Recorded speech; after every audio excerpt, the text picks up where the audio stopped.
If I were the devil,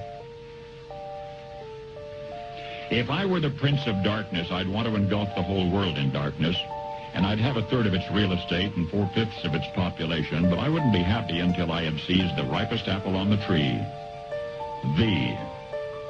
So I'd set about, however necessary, to take over the United States. I'd subvert the churches first. I'd begin with a campaign of whispers. With the wisdom of a serpent, I would whisper to you as I whispered to Eve, do as you please. To the young, I would whisper that the Bible is a myth.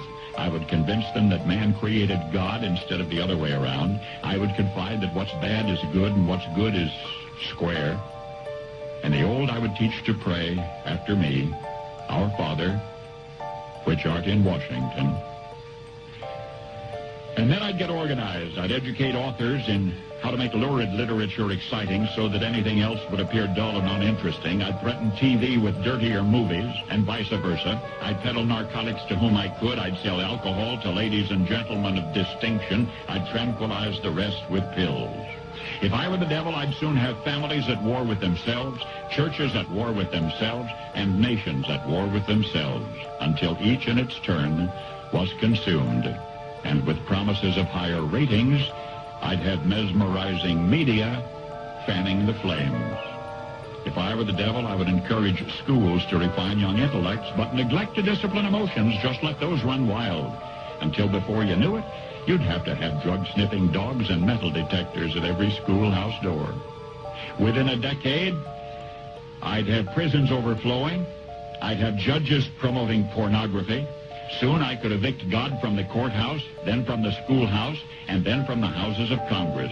And in his own churches, I would substitute psychology for religion and deify science. I would lure priests and pastors into misusing boys and girls and church money.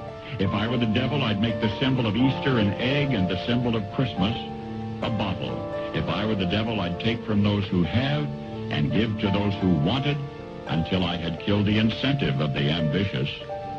And what'll you bet? I couldn't get whole states to promote gambling as the way to get rich. I would caution against extremes in hard work, in patriotism, in moral conduct. I would convince the young that marriage is old-fashioned, that swinging is more fun, that what you see on TV is the way to be. And thus I could undress you in public, and I could lure you into bed with diseases for which there is no cure. In other words, if I were the devil, I'd just keep right on doing what he's doing.